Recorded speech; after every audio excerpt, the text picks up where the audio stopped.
Lama tak booking, kalau nak nanti saya bagi nombor telefon. Terima kasih Ustaz, silakan. Maaf jika tersilap. Silakan Ustaz.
Assalamualaikum warahmatullahi wabarakatuh. Bismillahirrahmanirrahim. Alhamdulillahi rabbil alamin. Wa afdhalus salati wa atammu taslimi ala sayyidina Muhammadin wa ala alihi wa sahbihi ajma'in. Rabbi shrah li sadri wa yassir li amri wahlul 'uqdatam min lisani yafqahu qawli. Subhanaka la ilma lana illa ma 'allamtana innaka antal alimul hakim. Allahumma akhrijna min zulumatil wahmi wa akrimna bi nuril fahmi waftah 'alaina bi ma'rifatil ilmi wa sahhil akhlaqana bil hilm waj'alna mimman yastami'una al-qawla fayattabi'una ahsana. Allahumma ati nufusana taqwaha wa zakkiha anta khairu man zakkaha anta waliyuha wa maulaha. Allahumma arinal haqqa haqqan warzuqna ittiba'ah wa arinal batila batilan warzuqna ijtinabah. Allahumma anfa'na bima 'allamtana wa 'allimna ma yanfa'una wa zidna ilman wa huda. Amma ba'd. Alhamdulillah, muslimin muslimat, hadirin hadirat yang saya hormati, moga-moga kita semua dirahmati dan diberkati oleh Allah Subhanahu wa taala, dan moga-moga kita semua dikurniakan oleh Allah Subhanahu wa taala kefahaman yang baik di dalam urusan agama kita, sesuai dalam sabda junjungan Nabi kita Nabi Muhammad sallallahu alaihi wasallam, man yuridillahu bihi khairan yufaqihuhu fid-din. Barang siapa yang Allah nakkan dengan dia kebaikan, nescaya Allah beri dia faham dalam urusan agama. Dan moga-moga kita semua dikurniakan oleh Allah Subhanahu wa taala akhlak yang mulia, sesuai dengan sabda Nabi sallallahu alaihi wasallam, innama bu'istu liutammima makarimal akhlak. Hanya saja aku dibangkitkan demi untuk menyempurnakan kemuliaan akhlak.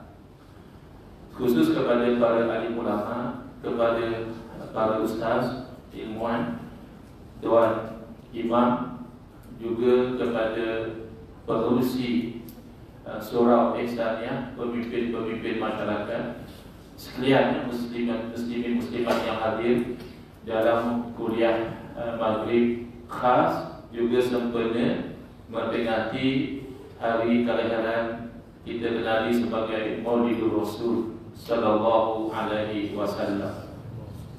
Sebelum saya pergi kepada tajuk iaitu pegangan ahli sunnah wal jamaah ada beberapa pembetulan fakta.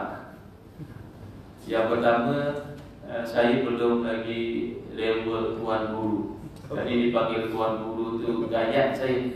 Tuan guru tu guru saya, guru tuan guru Syekh Nuruddin Al-Badari Al-Makki Hafizahullah misalnya.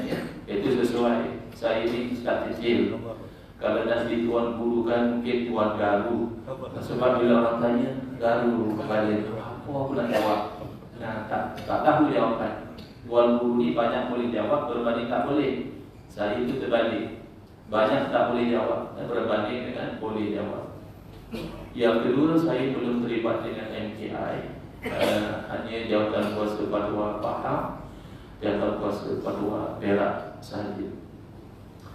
Yang ketiga, saya moyang saya ke atas adalah berkata kepada almarhum Tengku Panduk, dan almarhum Tengku Panduk setahu saya ada orang yang berbeza dengan yang menulis kitab Hikam Melayu, yang itu adalah almarhum Tengku Pulau Manis, Syekh Abdul Malik rahmatullah alaihi majma'in. Dan beberapa fakta yang terakhir tadi disebut kalau di Indonesia guru saya Al-Fadhil Kiai Idrus Ramli Hafizahullah adalah singa ahli sunnah wal jamaah. Itu saya setuju. Tapi kalau Ustaz tu pun nak dikata singa ahli sunnah wal jamaah tu belum mungkin baru level kucing. Jadi kita miau manja-manja, kita jaga sikit-sikit. Cuma oleh kerana Wahabi itu dia macam tikus, kucing pun nampak macam singa. Itu saja. Awal Tuan Haji sebut Wahabi, saya risau setengah tempat tak boleh sebut. Ada sebuah negeri saya dibenarkan berkuliah syarat tidak boleh sebut Wahabi. Jadi saya sebut ahli sunnah artinya jemaah keadaan Wahabi macam mana Allah dia tanya. Tempat soalan dia jawab. Ya. Jadi sebenarnya memperingati hari kelahiran Nabi SAW ini pun dipertikaikan oleh golongan ini, walaupun seluruh dunia umat Islam, baik daripada negeri Arabnya, sebelah Rusia-nya, sebelah Pakistan, India-nya, sebelah Nusantara-nya menyambut memperingati hari kelahiran Nabi SAW. Tapi ada sebuah negeri di Malaysia, hari 28 ni bersama 12 Rabiul Awal, mereka buat forum mengenal Syekh Ibn Usaimin, ulama Wahabi. Tak ada tarikh lain lah. Kenapa nak jadi berbeza sangat? Oh, kerana tak pasti 12 Rabiul Awal itu memang hari kelahiran Nabi SAW. Tak mesti. Yang pasti hari kewafatan. Orang Terengganu kata suat. Suat kalau bukan Nabi SAW lahir 12 Rabiul Awal. Dia bukan macam sambut hari raya, mesti 1 Syawal kita tengok anak bulan, atau Idul Adha dipastikan 10 Zulhijjah. Dia tidak faham bahawa hari sambutan Ramadan Rasul ini ada tujuan. Tidak kisahlah kalau tidak tepat sekalipun, tujuannya adalah untuk memperingati insan yang paling istimewa, yang tidak sempurna iman kita, melainkan beliau menjadi insan yang paling kita sayang. Hakikatnya belum. Jujur saja pada diri kita, belum. Kita masih cintakan diri kita, keluarga kita, harta benda kita, pangkat kita berbanding dengan Nabi SAW. Maka menyambut bulan Rasul ini hanya sebagai wasilah jalan. Moga-moga satu masa Allah campakkan dalam hati kita itu kasih kepada Nabi SAW, dan itu menjadi kunci kebahagiaan sa'adah ad-daraini, kebahagiaan dalam dua negeri. Baik, saya teruskan. Pegangan ahli sunnati wal jamaah, kunci untuk kita mendapat kasih daripada Allah Subhanahu Wa Taala. Kan manusia ini risau kalau orang tidak kasih kepada dia. Tapi sekasih-kasih pun manusia kepada kita, tidak akan semua manusia kasih kepada kita. Ridha royatul la tudrak. Ridha daripada manusia kita yang pasti tidak akan dapat dicapai. Macam mana kita buat, pasti ada manusia yang tidak suka kepada kita. Bayangkan sebaik-baik manusia, Sayyidina Rasulullah SAW pun ada yang membenci ke tahap ingin membunuh baginda. Apa sangat kita? Dan yang kasih kepada kita pun bukan kasih semua. Ya, pasangan hidup kita pun ada benda-benda yang dia tak berkenan dengan kita, tapi sebenarnya dia sabar saja. Ya. Orang kuat dah jadi suami, orang kuat dah jadi isteri. Ya. Orang Nabi kata apa? Sabar. Bukan dia rida semua, tapi rida Allah itu insya-Allah boleh dicapai. Radhiyallahu anhu wa radu. Allah rida kepada mereka dan mereka rida kepada Allah. Maka kunci untuk mendapat kasih dan rida Allah adalah Allah ceritakan dalam surah Ali Imran ayat 31, firman Allah, "Qul in kuntum tuhibbunallaha fattabi'uni yuhibbukumullah." Katakanlah, sekiranya kamu kasih kepada Allah, fattabi'uni, maka ikutilah aku, yuhibbukumullah. Nescaya Allah mengasihi kamu, wa yaghfir lakum dzunubakum, dan Allah mengampunkan dosa-dosa kamu. Jadi syarat supaya Allah kasih kepada kita, kena ikut kepada Nabi sallallahu alaihi wasallam. Itu yang disebut ahli sunnah. Ahlul boleh berbagai makna. Ahlul boleh makna keluarga. Ahlul boleh makna penduduk, ya, ahlul jannah, penduduk syurga. Ahlul lembau, ya, penduduk lembau. Tapi kalau ahli sunnah, dia makna pengikut, ya, atba'us sunnah, pengikut sunnah, iaitu sunnah Nabi sallallahu alaihi wasallam. Apa makna sunnah? Kan sekarang ni istilah sunnah ni cuba nak dibolot oleh golongan tertentu. Makanya hanya ustaz-ustaz mereka ustaz-ustaz sunnah. Seolah-olah ustaz kita ni ustaz-ustaz bid'ah. Kampung mereka saja perkampungan sunnah. Seolah-olah kampung kita ni perkampungan bid'ah. Bahkan di Pakistan yang menyebut oleh Rasul dibom sampai 50 orang meninggal dunia dan ramai lagi cedera, kerana dianggap ini adalah ahlul bid'ah yang halal darah mereka. Jadi kena faham, as-sunnah dari segi bahasa jalan. Sama ada jalan yang diredai ataupun tidak relevan. Sunnah adalah jalan. Tapi dari segi syarak, jalan yang diredai sahaja. As-sunnatu luwatan atau riqah. Sunnah secara bahasa jalan, walau ghairu mardiyatin, walaupun jalan yang tak baik, yang tidak diredai. Tapi syar'an ismun li tariqatil mardiyati al-masdukati fid din salakaha Rasulullah sallallahu alaihi wasallam. Secara syarak, sunnah adalah jalan yang diredai, yang dijalani di dalam agama, yang dijalani akan dia oleh Rasulullah sallallahu alaihi wasallam, aw ghairuhu mimman huwa alamun fi kas-sahabati radhiyallahu anhu, ataupun dijalani oleh selain daripada baginda, iaitu yang menjadi tokoh dalam agama seperti para sahabat. Maka kita tahu Syiah bukan ahli sunnah. Kenapa?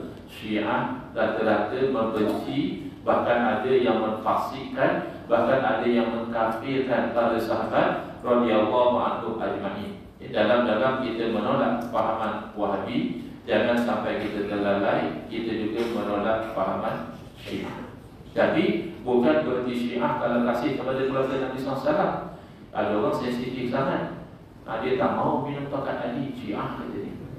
Kasih Fatimah pun dia tak mau. Jadi Syiah pengaruh Syiah. Dengan macam itu, takkan Ali Fatimah apa masalah? Kita ditutup kasih kepada keturunan Nabi sallallahu alaihi wasallam. Satu orang Islam tidak menjadi Syiah kerana kasih kepada Ahlul-Bait, tapi menjadi Syiah apabila membenci kepada para sahabat radhiyallahu anhu ajma'in. Baik. Jadi kita nak pergi kepada sunnah Rasulullah sallallahu alaihi wasallam yang kita ingati hari kelahiran baginda pada hari ini. Bahkan sambutan kita, seumpama tuan-tuan, saya percaya ada buat perakan tadi. Jauh. Keliling surau dia. Jadilah. Apa hukum tu?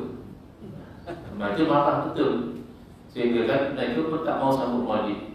Semua beberapa tahun ni mereka mau pula buat forum zikrul rasul. Dia asal lain sudah. Forum zikrul rasul, forum diganti Nabi. Habis kita sambut maulid dengan siapa? Kan dengan Nabi juga. Apa yang nak berbalas sebenarnya? Sama-sama nak ingat Nabi sallallahu alaihi wasallam. Tetapi ya kita akur bahawa sambut maulid ini memang perkara bid'ah, yakni perkara baru.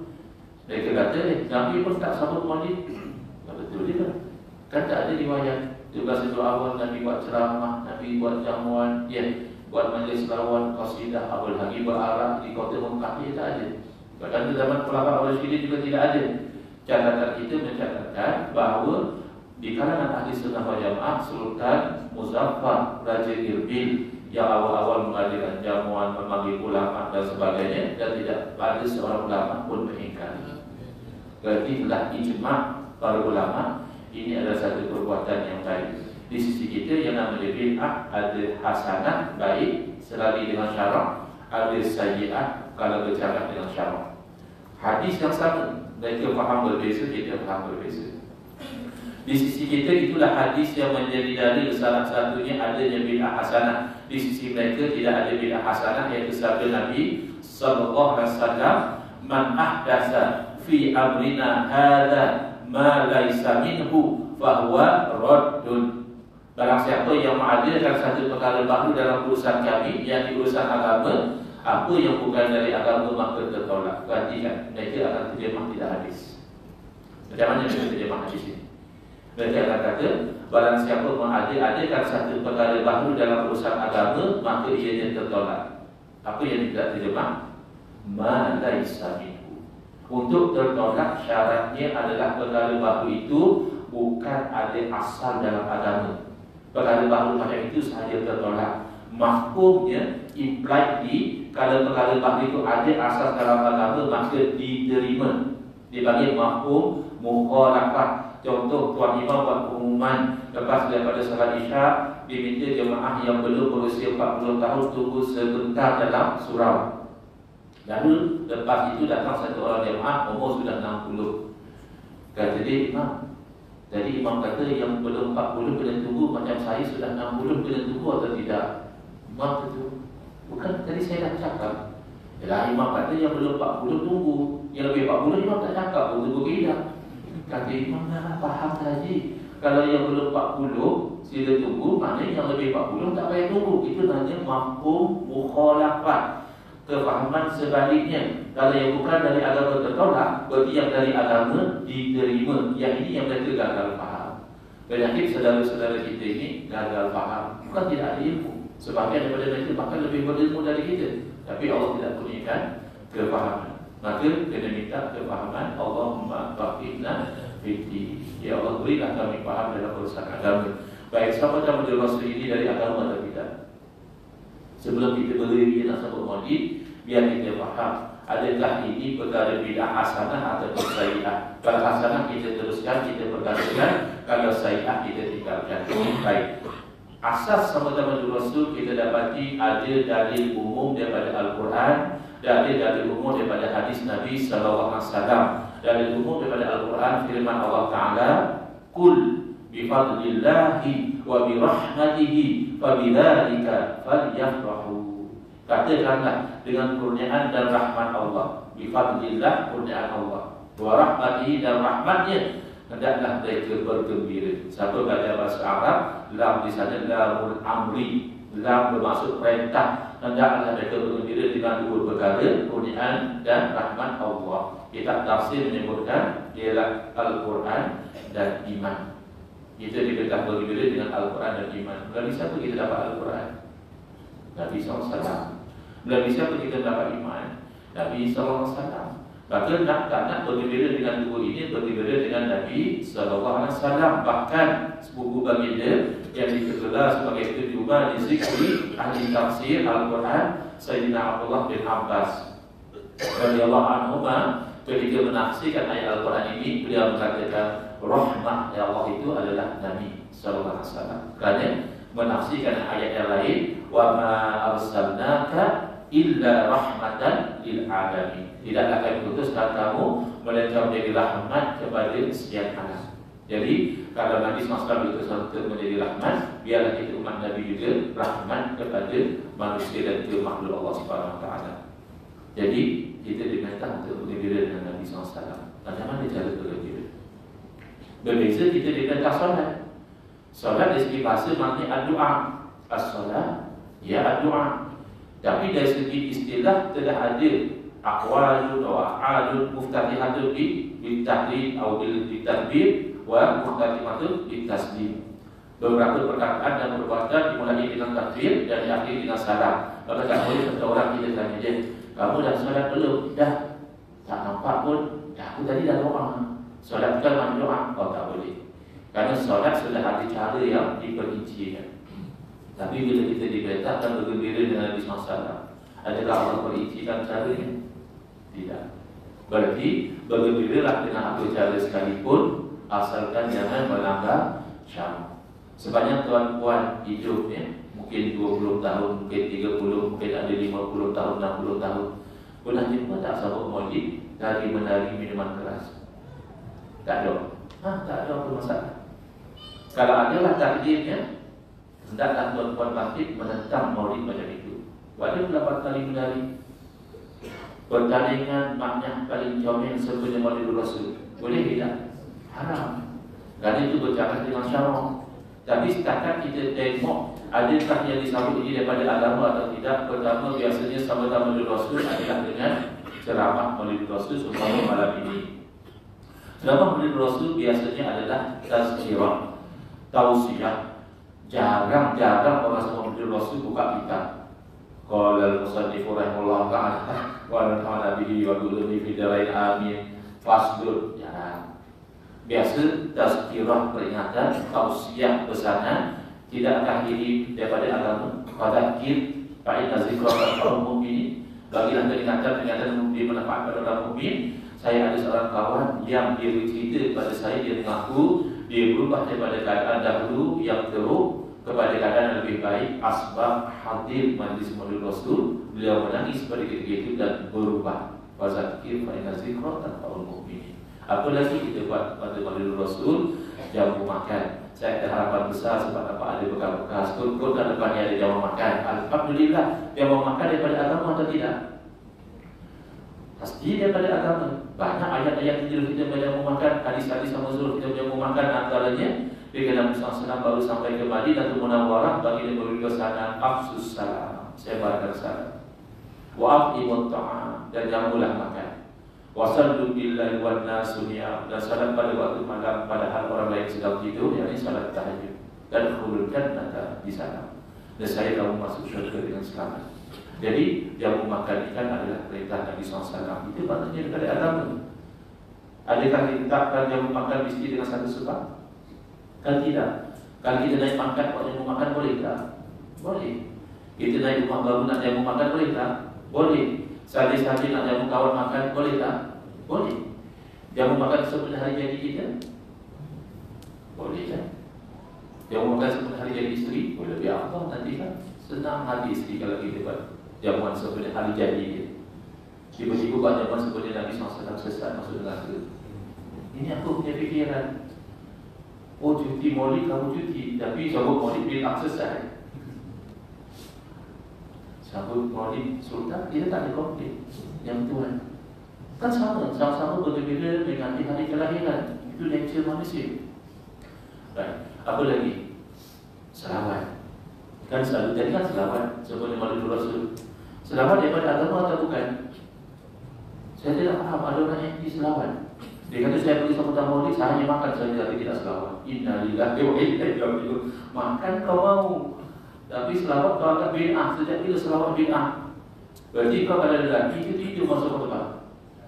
Kalau kamu tidak tidur ketika khutbah, tidakkah sejak khutbah yang kedua khatib akan membaca ayat suci Al-Quran?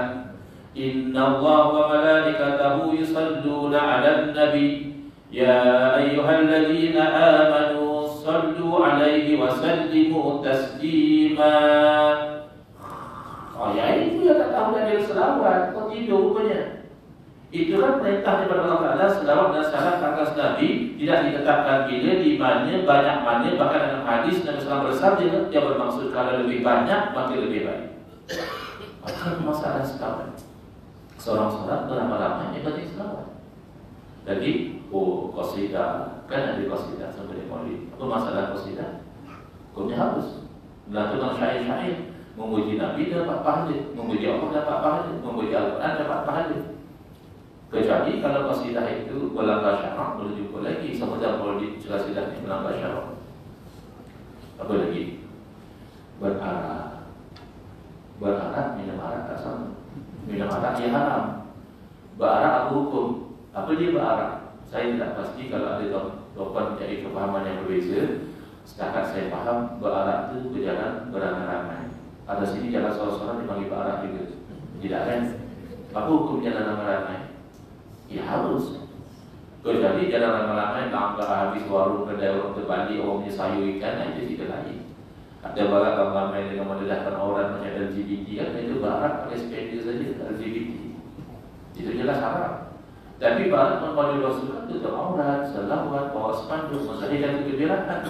Ini dapat pahala, bukan ibadah khusus, tapi dapat pahala kerana niatnya itu mensahihkan kegembiraan atas Nabi SAW dan caranya tidak melanggar syariat. Jadi kita jelaskan dulu bahawa sama dalam berdoa ini termasuk minhu.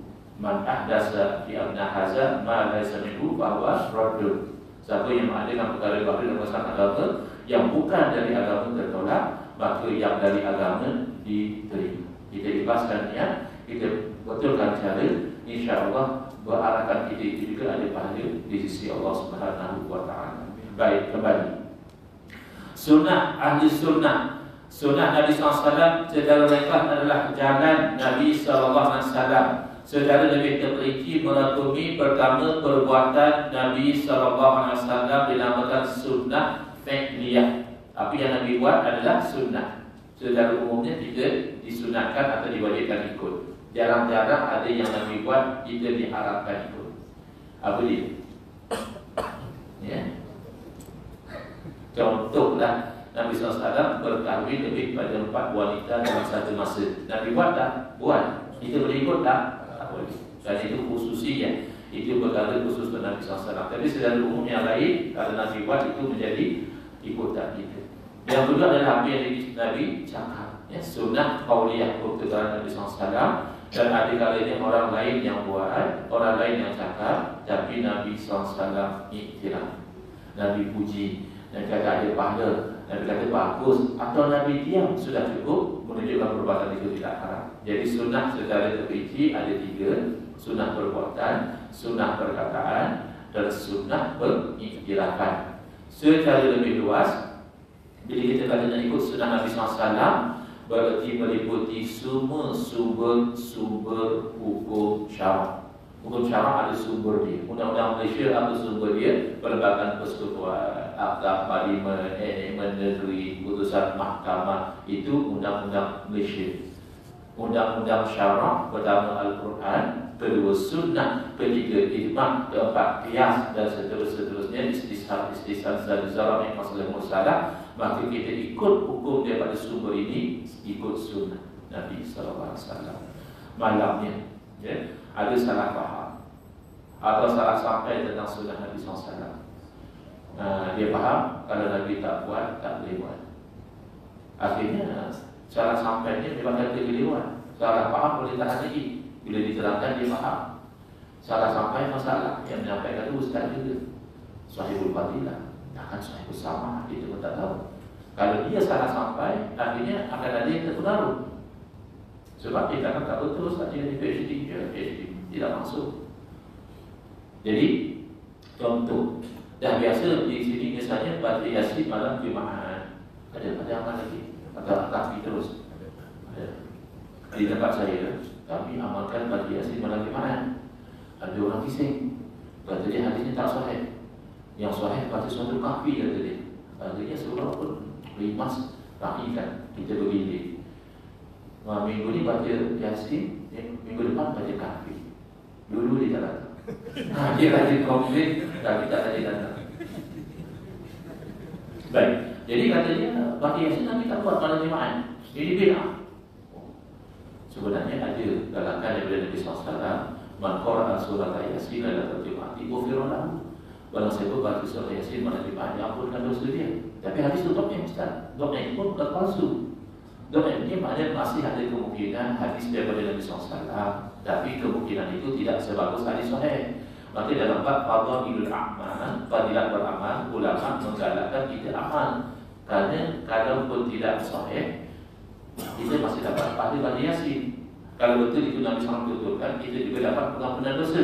Dan kita amalkan dalam hidup kita sebenarnya. Konsep beramal yang hadis sahih ini. Contoh, Tuan-tuan yang ada kereta yang bagus, Mercedes, BMW, apa lagi, Lamborghini atau apa macam, kalau dah bawa pagi Ahad jalan clear dekat highway, ikut dia punya speed limit ke 110, tapi boleh kancil lah. Kalau setakat bawa 110, ya bayar mahal-mahal bawa 110. Jadi kalau kau 160, 180, betul tak? Tiba-tiba nak sedap orang Kelantan kata sepak seneh. Benar tak? Sepak seneh. Sepak 140, seneh 160. Jadi kalau dia sepak seneh itu kan kita asyik mengucap Allah, Allah, Allah ya. Jadi tiba-tiba nampak belasannya ada bib. Nampak lagi ada bib. Apa kita buat?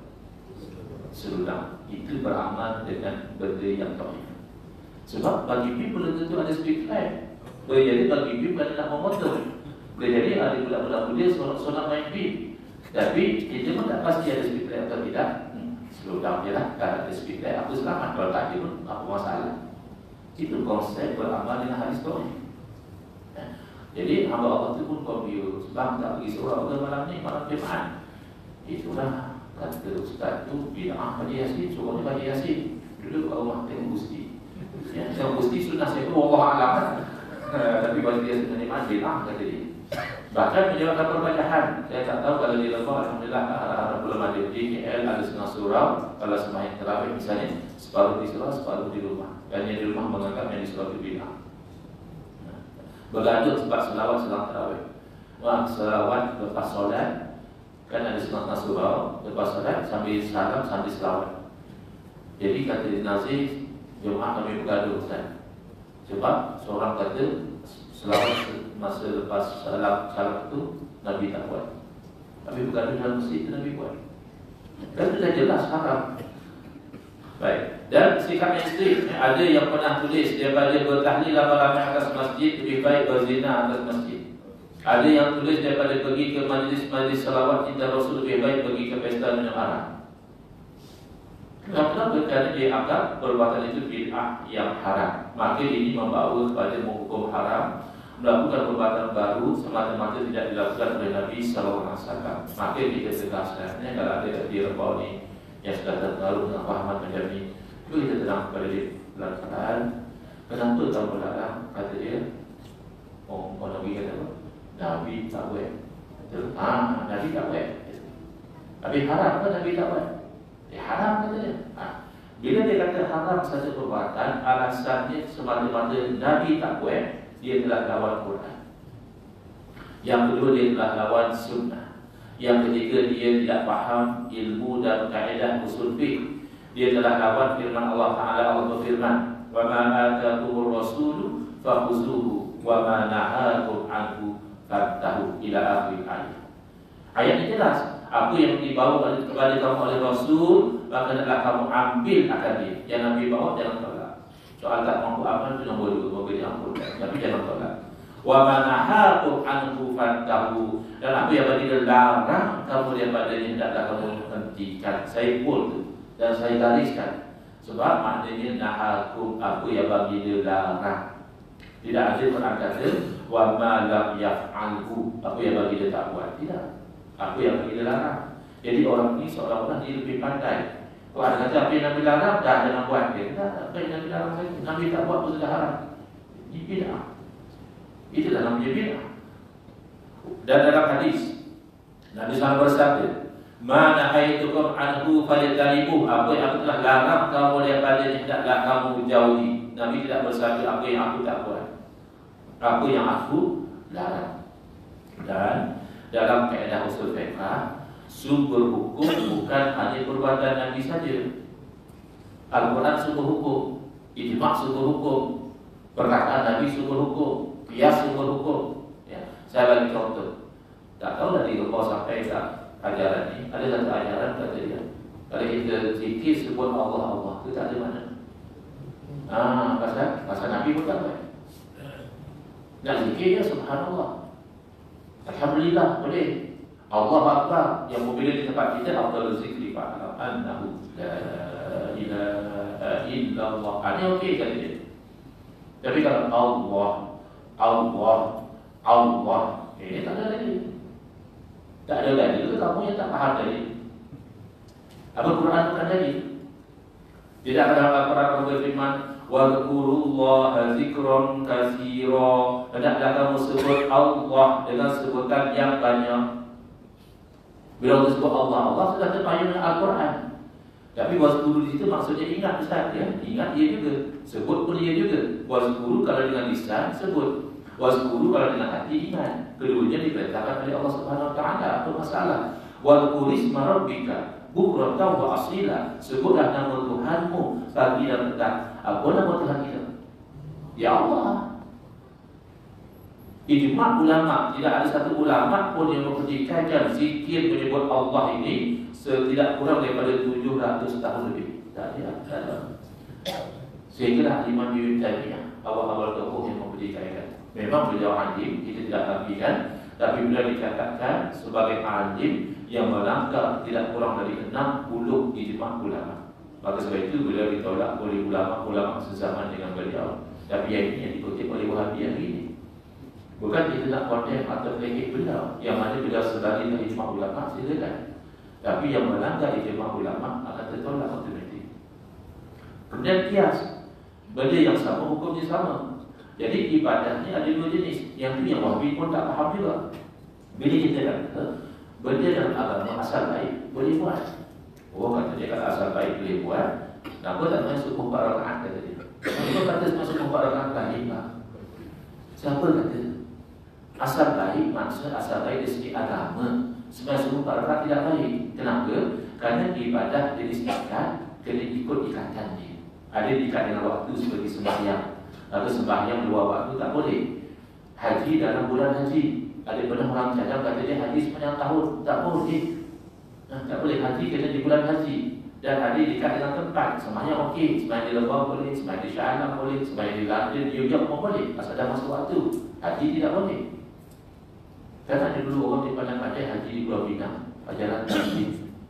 Kampung seronok boleh haji di Pulau Pinang. Di Makkah. Tapi haji macam tu bid'ah. Tak sah. Dan haji mesti di Makkah. Bahkan kalau orang tu pergi haji, yang lain semua okey. Cuma wukuf kata dia ramai orang dia pergi wukuf di Mina. Mana boleh? Wukuf mesti di Arafah. Dan ada yang dekat dengan bilangan. Tawaf 7 kali, subuh 2 rakaat, zuhur 4 rakaat. Waktu itu tidak dibuat besok. Tapi ada ibadah disuruh bilangan tidak ditetap seperti zikir. Yang penting banyak. Yang Nabi sebut itu ikutlah. Yang Nabi kata la ilaha illallah la syarika lah 10 kali, dia ada 10 kan. Allahumma adini minana 7 kali, lepas subuh, lepas maghrib kita 7 kali kan. 33 kita 33 kan. Tapi yang umum dia tu pulang. Ikut kemampuan. Jangan sampai terbakar virus kan. Kalau orang kata bila isteri tu nama. Dia baru nak berubah sudah sikit sampai ribu-ribu kan terbakar. Sebab tu kena ada guru mursyid yang tak bagi tahu. Nah kamu banyakkan istighfar.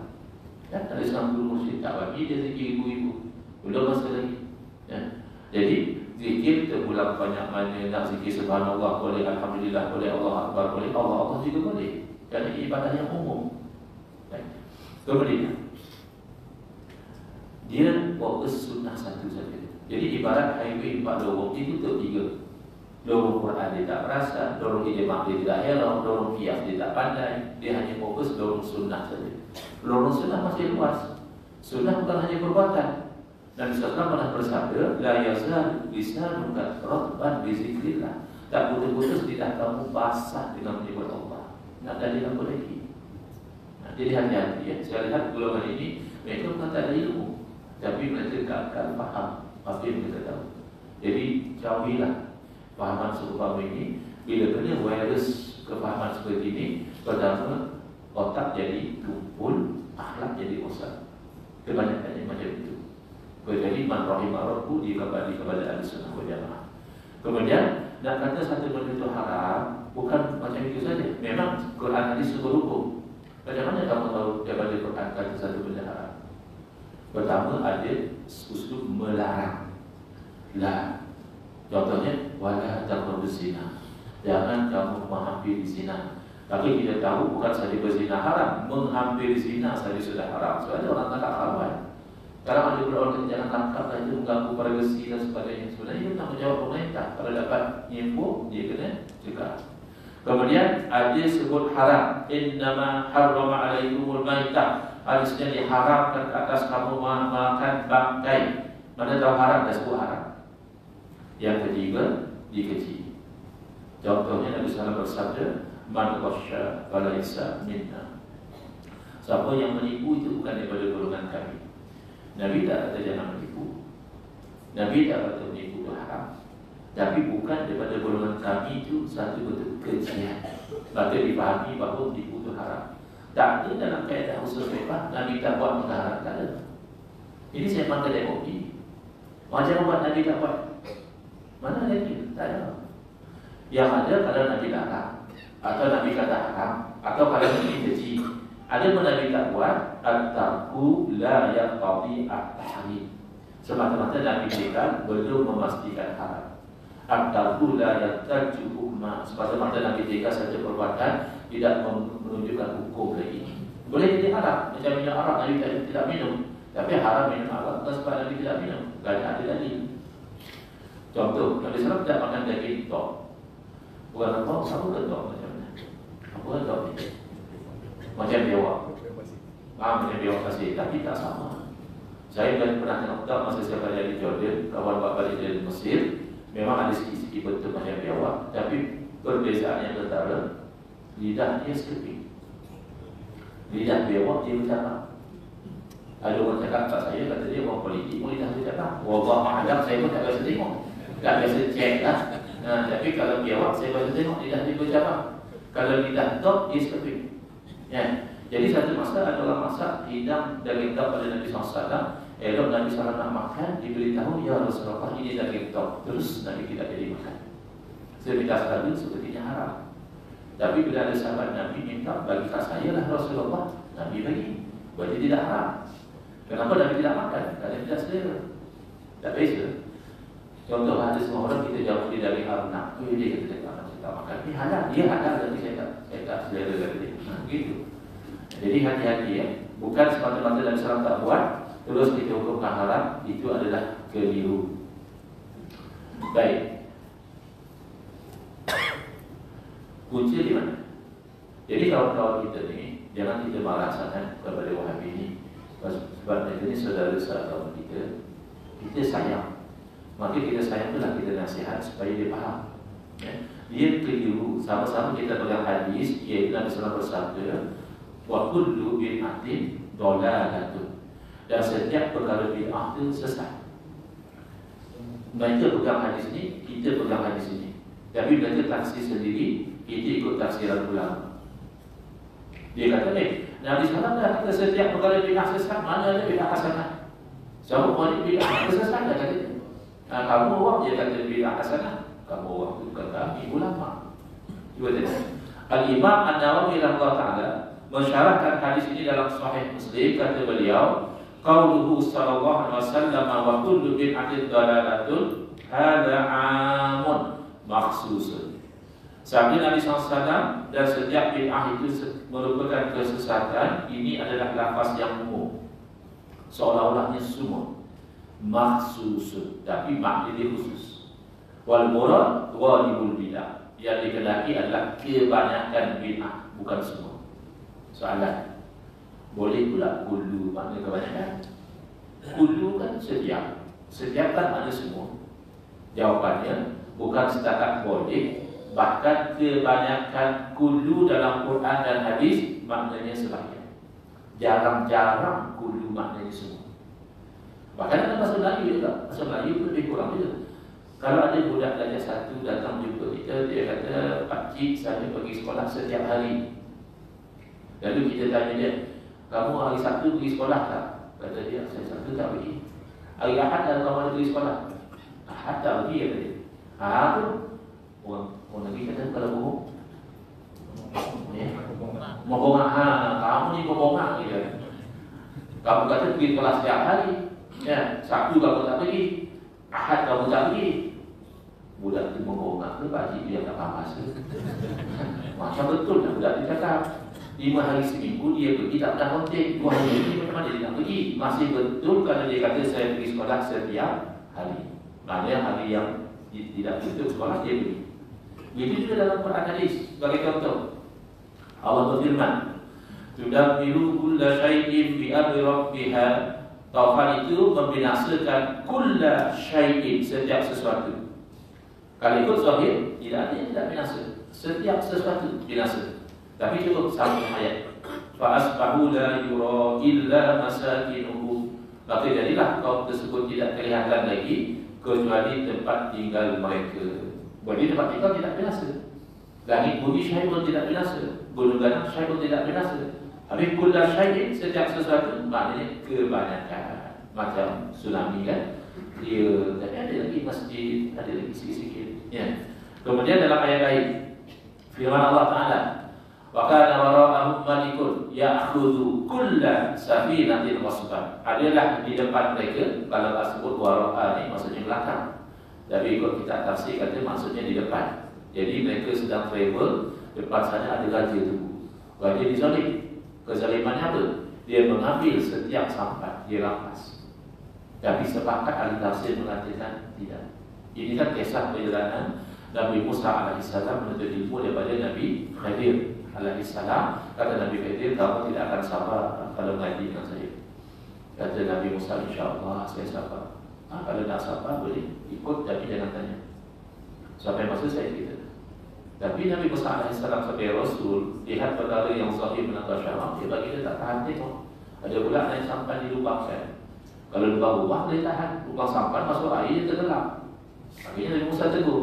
Kali kedua tegur lagi, kali ketiga tegur lagi. Akhirnya cukuplah setakat ini. Tapi cerita sampan tadi, kata Nabi AS, ada seorang raja yang salih yang mengambil setiap sampan sebagai rampasan. Kenapa ahli tafsir kata bukan? Kerana raja ini hanya ambil sampan yang elok. Itulah hikmah Nabi Khidir lubangkan. Sebab daripada sampan ke rampas langsung tidak ada sampan, lebih baik berlubang, nanti boleh mandi lagi. Yang penting kulla safinah, bukan makna semua. Dalam hadis Nabi SAW bersabda, "Kullu ibni Adam ya'kulu turabu illa adbasana." Setiap anak Adam akan dimakan oleh tanah, yakni ada rumput kecuali tulang sulbi. Maknanya namanya anak Adam bila mati pasti akan berbun. Para Nabi anak Adam atau tidak? Para Nabi anak Adam atau tidak? Jasad mereka berbun atau tidak? Orang mati syahid anak Adam, tapi jasad mereka Allah jaga. Oh macam tu tak betul hadis ni tak? Mana pula hadis tak betul? Cara kamu faham tak betul? Kulubnya Adam bukan makna semua. Kulubnya Adam makna kebanyakan. Kebanyakan anak Adam bila mati berbun, tapi bukan semua. Ya, seterusnya. Sampai pukul berapa kuliah? 9, boleh? Ya? Terserah. 9 boleh? Boleh ya? Baik. Jadi sebenarnya tak perlu bergaduh pun. Sebenarnya sama ya. Semua setuju kulub kan ada semua. Cuma beza kayu ukur. Tak percaya juga test kawan-kawan yang Wahabi. Oh dia kata sambut mualid selesai. Selesai. Baca doa lama-lama, selesai. Tahlil arwah, selesai. Ya. Kita tanya pasal apa selesai. Nabi tak buat. Okey. Habis kamu datang masjid naik kereta, Nabi pun tak buat. Kamu bukan main cakap dalam telefon, Nabi pun tak buat. Ya. Kamu pergi Mekah je. Mekah. Terus jadi Mekah terus. Kamu pergi Mekah naik kapal terbang, Nabi pun tak buat. Ada dua kemungkinan. Kerana dia Wahabi baru nak dia fikir dia. Ada Wahabi baru nak baru belajar jadi Wahabi. Betul juga Kalau semua dia jadi dapat selesai tak semua kita. Kapet Nabi tak letak, ekor Nabi tak letak ya. Tapi kalau Wahabi otai, Wahabi otai dia senang jawab. Kata dia, kamu ni bodoh kata dia. Bid'ah ni hanya urusan agama. Urusan dunia tak apa. Maknanya tidaklah semua bid'ah sesat. Kan sama. Hanya biasa kayu ukur kami kami ambil daripada ulama seperti Imam Syafi'i rahimahullah ta'ala, iaitu perkara yang selari dengan syarak halal, bercanah dengan syarak haram. Ini kata Imam Syafi'i. Al-bid'atu bid'atan. Bid'ah dua jenis. Mahmudatun wa mazmumah, satu terpuji dan satu terkeji. Fama wafaqa sunnata, yang selari dengan sunnah bahwa mahmud, seperti itu terpuji. Wa ma khalafa, yang bercanggah dengan sunnah bahwa mazmum. Ini kayu hukum ulama salah. Dan semua setuju. Ulama semua setuju dengan Imam Syafi'i rahimahullah taala. Tiba-tiba datang Wahabi kata dia, yang sebenar kata dia bid'ah dalam urusan dunia halal, bid'ah dalam urusan agama haram. Betul ke? Betul ke yang Wahabi kata ni? Bid'ah urusan dunia je halal, bid'ah urusan agama haram. Kita cek tengok ya.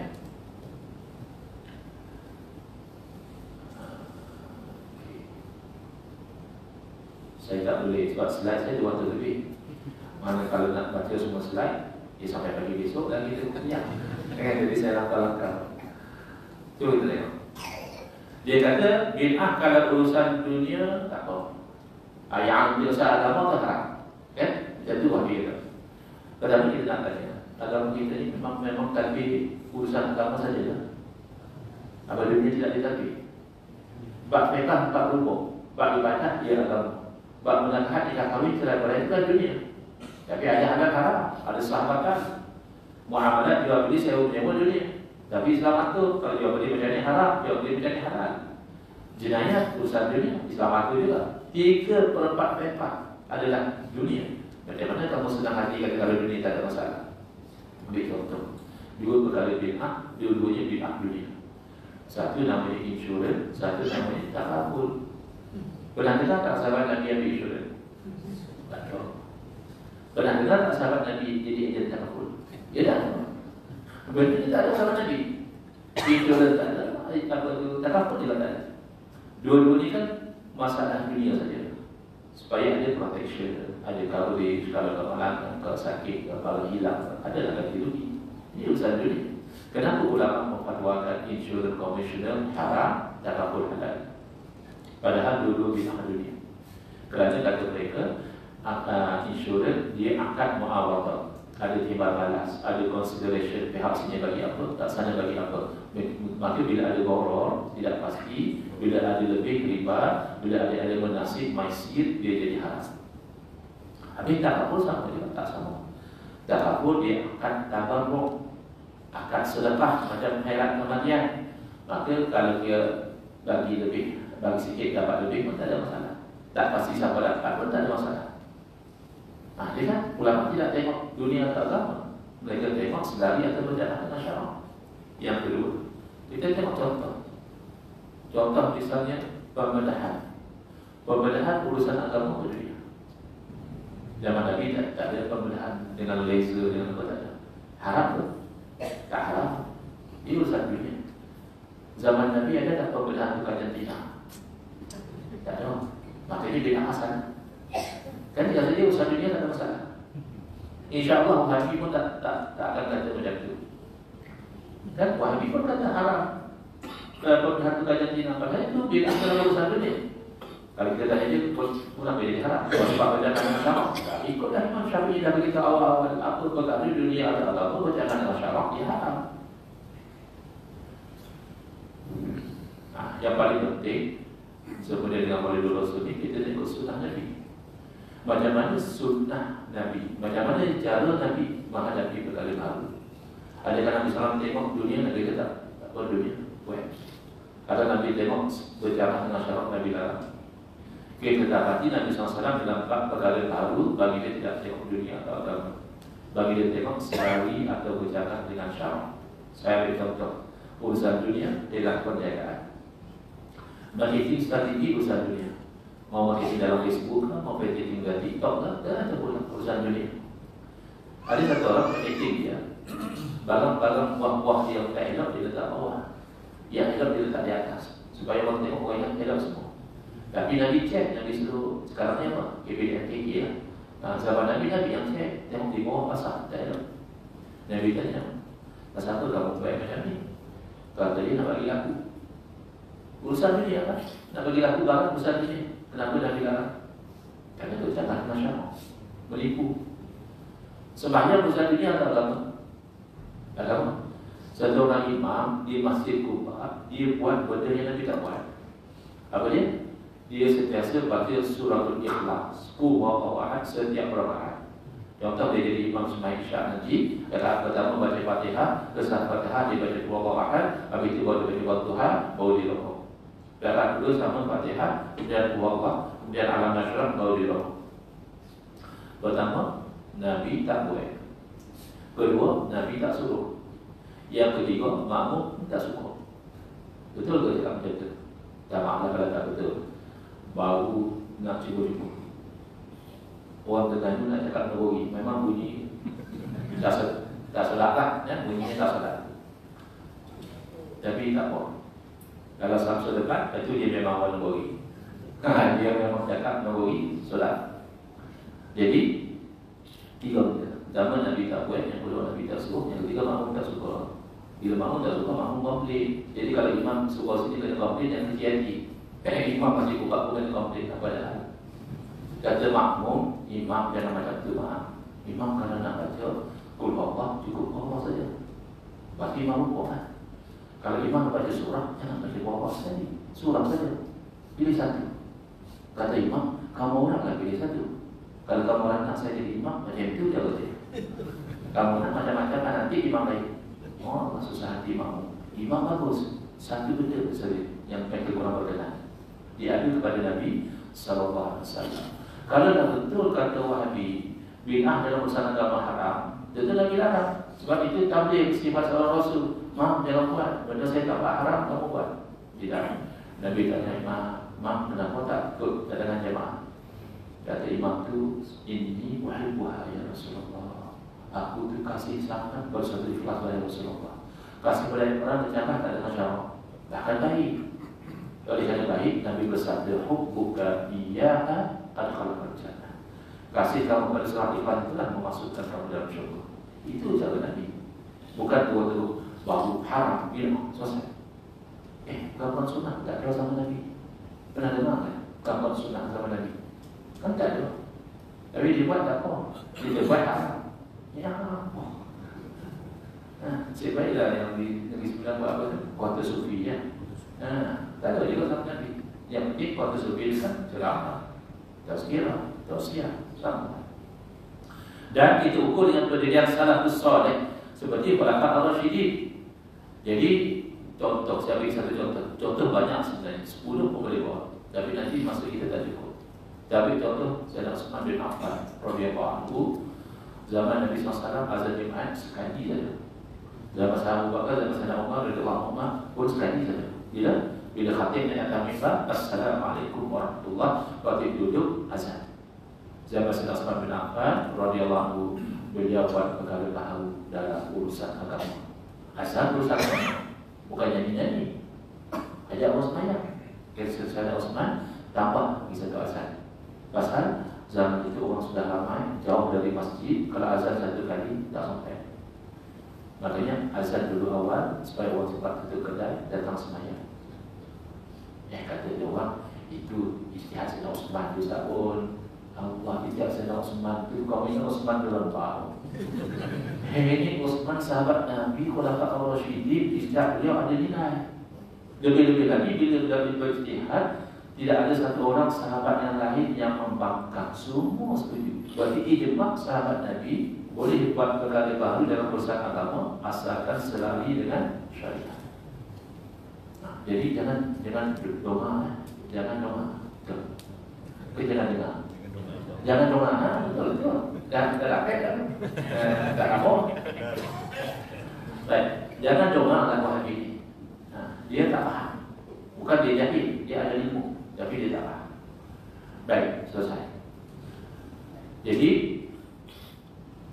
kalau saya suruh bangun dan bergerak, get up and move. Orang suruh kita suruh bangun lagi. Jam ni dia bagi reminder kalau kita duduk lama. Dia kata stand up and move. Tak apa. Kita jangan hiraukan jam. Yang penting pukul 9 insya-Allah saya akan stop. Jadi sunnah Nabi SAW dalam 3 perkara yang penting. Pertama akidah, yang kedua syariah, yang ketiga hadis, ilmunya tauhid dan juga fiqh dan juga tasawuf. 3 benda ini nak ikut sunnah Nabi SAW. Dari segi masa saya tak akan sampai 3-3. Saya fokus kepada akidah dahulu. yaitu akidah Nabi SAW. Sunnah Nabi adalah kita beriman berdasarkan dua jenis dalil, naqli dan akli. Zaman kita ni ada satu penyakit, saya rasa di Lembau mungkin belum sampai. Cikgu Adnan biasa dengar tak penyakit BBAK. Tak biasa. Mana tak sampai lagi lah tu. Kalau di Kuala Lumpur sudah sampai penyakit BBAK, ringkasan kepada biar bodoh pasal confident. Itu kita biasa jumpa dalam Facebook. Saya jumpa satu penyakit ni, dia kata Ustaz, saya dalam akidah ni saya pegang Quran Sunnah. Masya Allah, bagus. Lepas tu disambung, saya tidak punya akal. Dia tidak baca. Dia sudah kena penyakit biar bodoh asal confident. Confident betul dia kata kepada Sunnah tak punya akal. Sejak bila pada Sunnah dalam kita punya akal? Ini biasa kita dengan orang kafir.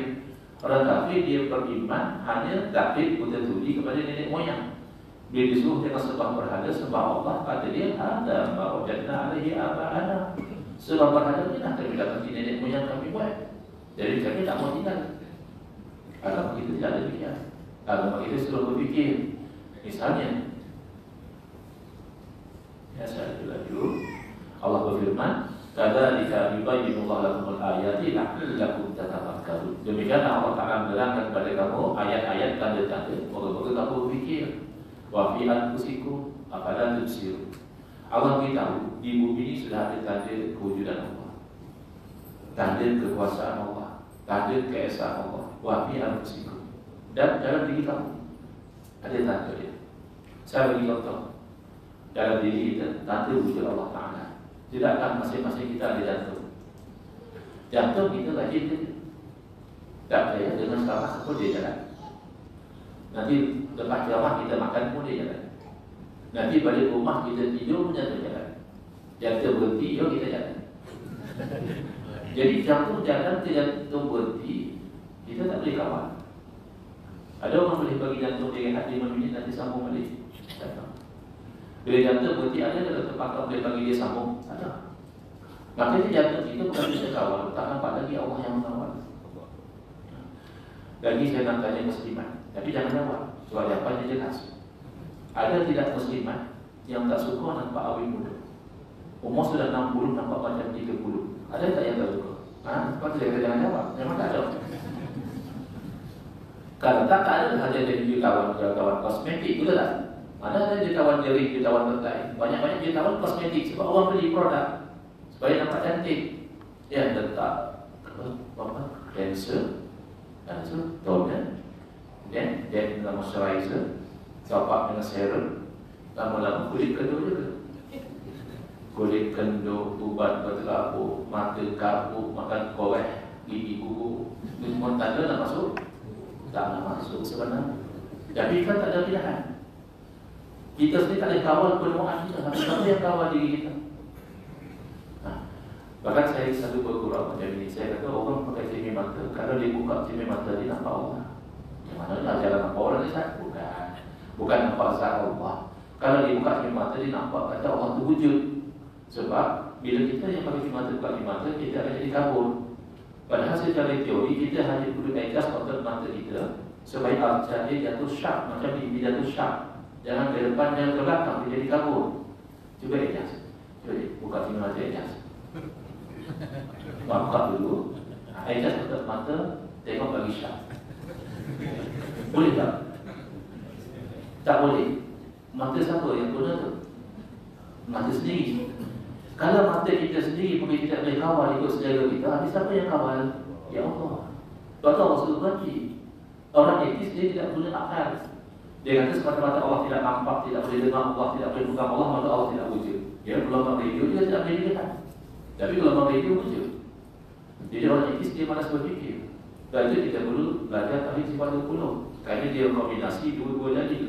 Bahkan ini cara Allah. Allah menetapkan akidah tauhid, menolak kebatilan syirik dengan dalil akli. Allah berfirman, "Lau kana fihima alihatun illallahu lafasadata." Kalaulah ada pada langit dan bumi Tuhan yang banyak lain daripada Allah, nescaya binasa langit bumi. Soalan, Tuhan satu ke Tuhan banyak? Satu. Habis Tuhan satu, kenapa Allah kata kalau Tuhan banyak?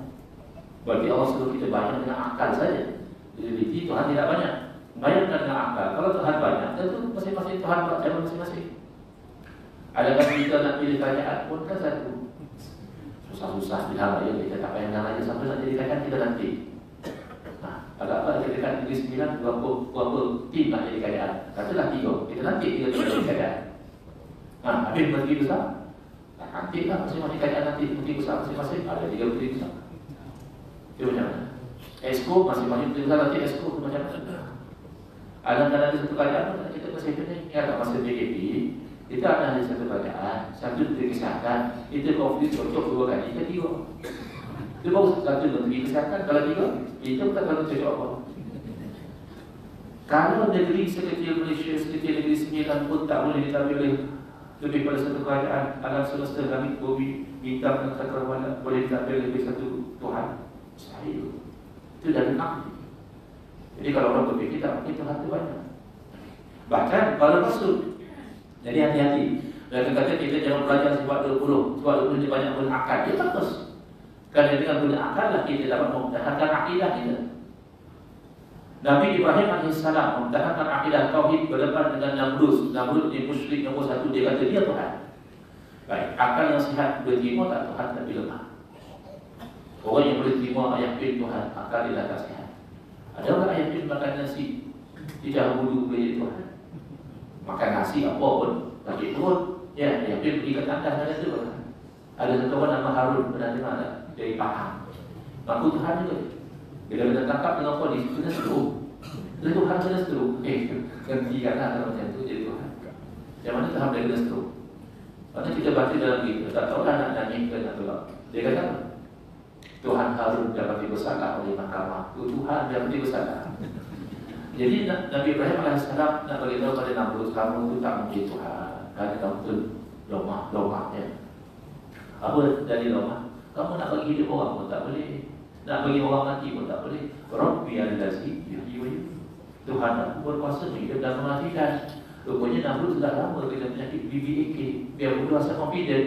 Kata dia, anak yuhyi wa yumiit. Aku pun boleh bagi hidup, bagi mati.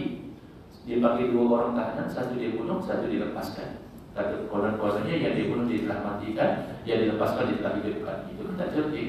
Yang kamu lepaskan itu dah hidup kamu. Tinggal kamu tak bunuh dia saja. Kalau nak hidupkan, daripada tidak hidup, seekor nyamuk pun Namrud tidak boleh hidupkan.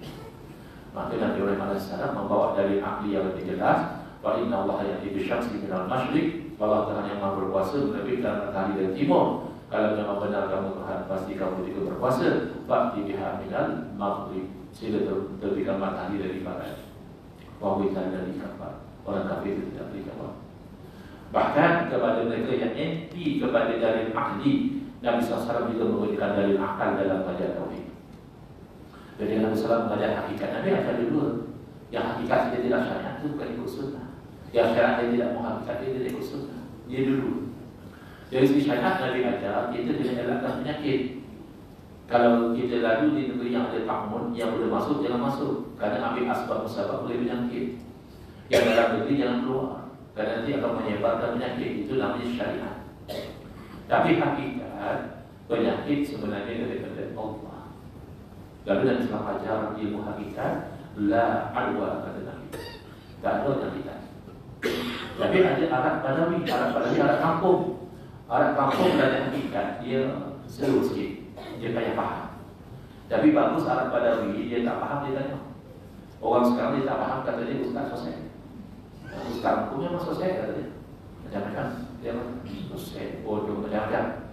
Tapi Arab Badawi dia tak faham, dia tanya, ya Rasulullah, saya berhenti tengok. Ada beberapa ekor unta yang sihat, lompat sana, lompat sini. Masuk satu ekor unta yang berpenyakit, habis semua berpenyakit. Jangan Rasulullah kata tak ada jangkitan. Jadi Rasulullah faham Arab Badawi ini masih tersangkut dalam asbab yang Nabi nak ajar hakikat. Nabi buka minda dari ahli. Nabi bertanya, Faman a'dal awal. Kalau memang penyakit dengan jangkitan, semua bagi nyakit unta mula-mula. Betul juga kata orang Badawi. Kan mesti ada unta yang mula-mula sakit. Tapi kalau memang penyakit dengan jangkitan, yang mula-mula sakit, jangkit dia boleh sebab. Tahu Arab Badawi terham kalau penyakit hakikatnya daripada Allah Subhanahu wa taala. Nah, gitu. Jadi pukul 9, jadi saya tunaikan janji untuk stop. Jadi tadi ada kita nak tanya soalan. Jadi sesi soalan. Saya tak tahu disebut sesi soal jawab. Kadang-kadang mau soal kita tahu nak jawab. Nah, jadi sesi soalan, kalau tahu saya jawab, kalau tak tahu Allah a'lam.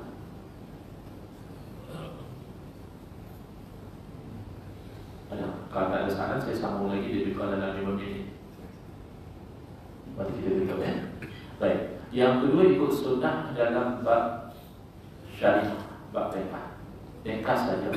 Zaman sekarang ni orang kata kita ikut sunnah, tak perlu kita ikut mazhab. Ya. Nabi tak suruh kita ikut mazhab. Mazhab pun tak ada zaman Nabi. Kenapa kita ikut mazhab Syafi'i lah, Maliki lah, Hanafi? Ikut sunnah kan sunnah. Orang yang cakap macam ni, dia tak faham.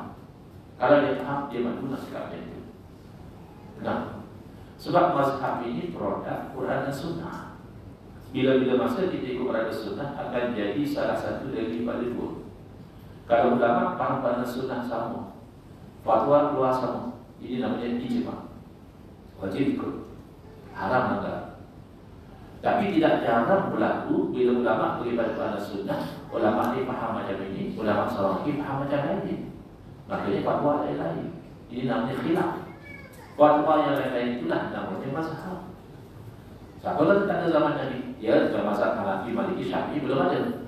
Tapi konsep bermazhab ada. Dua orang sahabat, mereka itu nak semayang, lalu tak ada air. Ada dalil daripada ayat Quran. Kalau tak ada air, tayamum. Maka mereka beramal dengan dalil tayamum dan solat. Teruskan perjalanan, jumpa air, waktu solat masih ada. Ketika itu dalil tak jelas. Nak kena ulang ke tak payah. Jadi seorang fikir sudah semayang cukup. Seorang fikir tadi semayang sebab tak ada air. Sekarang ada air, dia wuduk, dia salat lagi sekali. Bila sampai cerita ni pada Nabi SAW, Nabi bersabda kepada yang salat satu kali, asab as-sunnah. Apa yang membuat kena dengan sunnah. Zaman kita kalau satu kena sunnah, satu lagi mesti bilang sesat sunnah kau, itu wali. Bukan Nabi. Nabi kata pada yang salat satu kali, kamu buat kena dengan sunnah. Nabi tidak kata yang salat dua kali, kamu buat bid'ah. Nabi kata, walakal ajru marrataini, dan bagi kamu pahala dua kali. Maksudnya Nabi SAW meraihkan perbezaan pandangan pada perkara yang dalilnya tak ada. Padahal Nabi SAW boleh tahu lagi. Kadang-kadang dalil ada, tapi masing-masing faham lain-lain pun Nabi raihkan. Ketika Nabi SAW hantar tentera menyerang Yahudi Bani Quraisyah yang khianat pada Nabi SAW dalam peperangan Al-Khandaq, dikenali sebagai peperangan Al-Ahzab, Nabi memberi arahan yang jelas, la yusalliyanna ahadun al-asra illa fi Bani Quraisyah. Tentera-tentera yang nak menyerang, jangan seorang pun sembahyang asar kecuali di kampung Bani Quraisyah. Jadi sudah ada. Dalam perjalanan belum sampai di kampung Bani Quraisyah, masuk waktu asar, sebagian sahabat mau salat. Sebagian yang lain kata, kan Nabi kata jangan salat kecuali di kampung Bani Quraisyah. Yang nak salat kata, bukan itu maksud Nabi. Bukan itu maksud Nabi. Mereka pun salat. Yang lain tunggu sampai kampung Bani Quraisyah, salat waktu asar sudah habis. Bila sampai berita pada Nabi SAW, Nabi tidak mau pergi ke mana-mana. Kenapa? Karena yang salat dahulu bukan ingkar pada perintah Nabi, tapi mereka memahami maksud Nabi adalah jalan dengan cepat. Dia biar asal dah sampai sana. Habis dah kita lambat, asal dah masuk. Dari Quran kata, inna salata kana alal mu'minina kitaban mawquta. Salat atas orang mukmin kewajiban yang berwaktu. Kita salat dulu. Adapun yang satu lagi faham secara zahir, dia kata jangan solat kecuali di kampung Bani Quraisyah. Mereka tunggu sampai di sana baru mereka solat. Maka dua-dua itu ada wajah, ada asas. Maka Nabi tidak kritik mana-mana. Itu konsep bermazhab. Ya. Oh, tapi masalah Ustaz, bila kita ikut mazhab kita dikejar. Kalau kita ikut Quran satu, memang Quran satu kefahaman berbagai. Dan bagi dua contoh daripada ayat Quran. Satu contoh ni dengan satu huruf jadi ulama khilaf. Ayat wudu. Idza kuntum ila sholati fagsilu wujuhakum. Kat situ pun ada setengah balasan. Idza kuntum kata dia fi'il madi. Bila kamu dah solat, adalah lepas solat kamu ambil wudu. Itu urusan. Ulama semua faham idza kuntum maknanya ketika kamu berdiri nak solat, wudu dulu. Faqsilu wujuhakum wa aydakum ilal marafiqi wamsahu bi ru'usikum wa arjulakum ilal ka'bayn. Wamsahu bi ru'usikum. Ada satu huruf ba di situ. Terjemahan dalam bahasa Melayu, dan sapulah dengan kepala kamu. Jadi yang dibaca sendiri tak ada air kepada, sapu dengan kepala. Allah suruh sapu dengan kepala? Bukan. Wamsahu bi ru'usikum itu tetap sapu dengan tangan. Wamsah itu dengan tangan. Masalahnya huruf ba itu mana apa? Kata mazhab Syafi'i, ba di situ maknanya sebahagian. Sapulah sebahagian kepada kamu. Jadi ada 3 dalam pun sudah cukup. Orang yang jaga emos cukup. Bagus mazhab Syafi'i. Jadi tak kacau. Tapi hari akhirat cari sikit lah. Kata Syekhuna Syekhuddin Al-Albani yang bersama Ta'ala, senang nak kenal orang-orang Indonesia, orang Malaysia. Hari akhirat besok cari ada sikit lah. Cari butuh dia tak banyak, saya ada sikit lah. Kata mazhab Hanafi, maksud di situ kena tengok dengan hadis. Hadis Nabi SAW tolak sedikit serban, berarti sebabnya setapak tangan. Mazhab Maliki kata ba itu ba zaidah, tidak ada makna. Maksudnya wamsahu satu ke semua sekali. Satu huruf 3 mazhab. Yang mana bukan ikut Quran, tak ada mazhab. Satu ayat boleh berlaku ijma', boleh berlaku khilaf. Perempuan bila cerai oleh suami kena iddah dulu, jangan terus kahwin. Dan ada orang boyfriend nama tu. Jangan ada suami dia cerai semalam, hari ini nak kahwin. Jangan lagi. Boleh tunggu habis kita. Lama mana iddah? Beranda kita. Wal mutallaqatu yatarabbasna bi anfusihinna thalathata quru. Perempuan dicerai oleh suami beriddah selama 3 quru. Ijma' ulama iddah perempuan mereka 3 quru. Tak ada kata 2, tak ada kata 4. Tak ada kata 4. Tapi quru makna dalam bahasa Arab ada 2 makna. Satu makna haid, satu lagi makna suci. Yang mana satu? Akhirnya mazhab Hanafi kata haid, mazhab Syafi'i kata suci. Sama-sama rujuk ayat Quran, ayat yang sama, bacaan yang sama, makna berbeza. Jadi yang kata tak ikut mazhab, tak betul. Yang ikut sunnah Nabi yang selamat adalah salah satu daripada 4 mazhab. Kenapa? Ada 3 pilihan ikut mazhab sekarang. Ya. Sebelum tu ada orang tanya Nabi dulu sembahyang bahasa mana? Ini soalan apa? Kalau budak sekolah tanya okey lagi. Kalau saya bersama tanya lalu tu terus.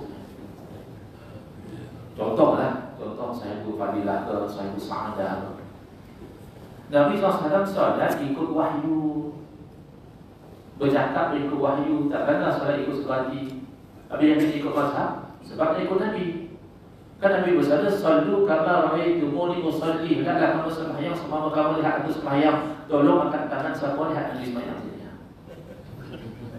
Kita sembahyang tadi macam kita sembahyang bukan sebab kita lihat Nabi sembahyang, sebab guru kita bagi tahu macam itulah cara sembahyang. Bila guru kita lihat Nabi sembahyang, tak ada.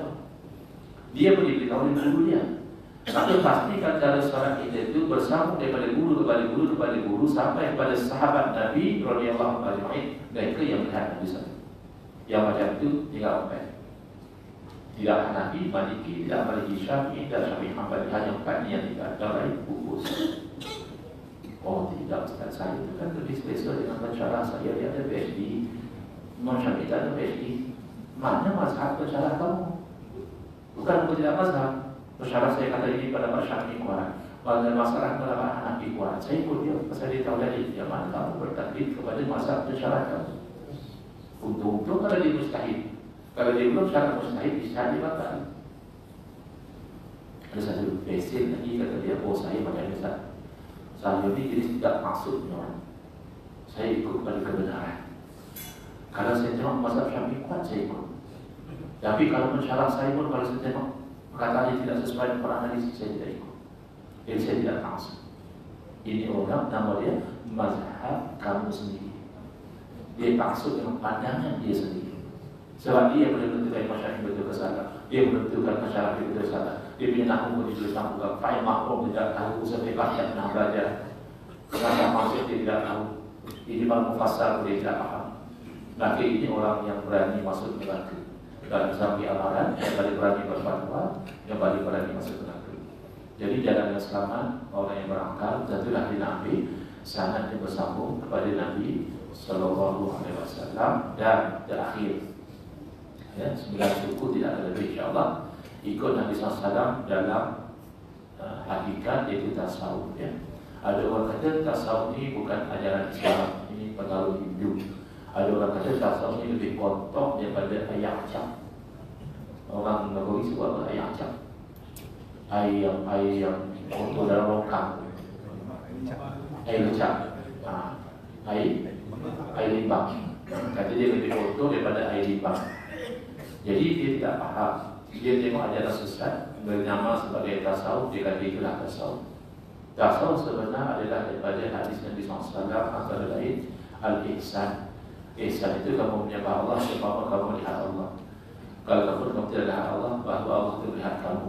Ya. Dan hadis yang menyuruh kita ikhlas, yang menyuruh kita jauhi riya, takabur dan sebagainya, itulah sebenarnya tasawuf. Jadi tasawuf ini adalah sunnah. Buang sifat yang mazmumah, terkeji, hasad, riya, ujub, takabur, dan hiasi dengan sifat yang terpuji, yaitu ikhlas, sabar, redha, tawakal. Tawakal ni kita yakin segala-galanya di dalam Allah. Bukan tak kerja, tak kerja itu matas. Betul. Keluar pagi balik petang, dia dapat gaji bayar hutang. Tapi kita yakin yang bagi rezeki adalah Allah. Itu tawakal. Makanya antara yang disuruh oleh Nabi SAW, aksiru min zikri hadimul lazat. Berbanyakkanlah daripada mengganti yang menghilangkan kelazatan, yaitu ingat mati. Jadi ingat mati itu sunnah. Jadi kalau kita ingat mati, kalau kita jahat pun tak ada orang jahat sana. Kalau kita baik pun insyaAllah makin baik. Jadi kisah terakhir saya tutup kuliah malam ni, saya nak buat akikah anak perempuan. Saya booking satu ekor kambing. Kata penjaga kambing, minggu depan abang boleh datang untuk sembelih. Jadi saya datang, kata dia, ketemu dia lagi, dia nak apa-apa. Sekarang pakcik lah kot. Bang, kalau abang mau, ada stok baru sampai. Tambah duit sikit, dagingnya lebih banyak, lebih sedap. Kata boleh, saya beli kambing lain dan sembelih. Lepas saya sembelih kambing itu, kambing yang saya booking minggu lepas tu, dia dah tak ada nancap merah. Dia sembelih, dia tak ada orang nak beli. Dia datang melompat depan dia. Saya kata panjang umur lagi kambing. Sebab tu dia kena sembelih, tapi tak jadi, beli kambing lain. Kata penjaga datang, kambing sini tunggu mati lah. Betul juga. Dan kalau dia tak sembelih minggu ni, dia boleh beli sembelih. Tapi saya teringat sekali macam kita tadi ni. Kita tadi ni macam kambing dalam tajam. Kita gelap buka-buka, rupanya nak sembelih dengan malaikat. Haji ni nak ambil minggu depan, haji ni nak ambil besok. Jadi kalau kita ingat macam tu, insyaAllah kita ikut sunnah Nabi SAW. Saya ucapkan terima kasih atas perhatian. Saya bermaaf atas salah dan kesilapan. Hadza wabillahi taufiq wal hidayah. Wassalamualaikum warahmatullahi wabarakatuh. Bismillahirrahmanirrahim. Alhamdulillahirabbil alamin. Wassalatu wassalamu ala asyrafil anbiya'i wal mursalin wa ala alihi wa sahbihi ajma'in. Allahumma shrah sudurana wa asin akhlaqana wa asin nujurana wa nawwir qulubana bi nuri hidayatika kama nata'amu bi nur syamsika abadan abadan. Allahumma qulna min dhulli ma'siyati ila izzi ta'ati ya arhamar rahimin. Wa sallallahu ala sayyidina Muhammadin wa ala alihi wa sallam. Alhamdulillah rabbil alamin.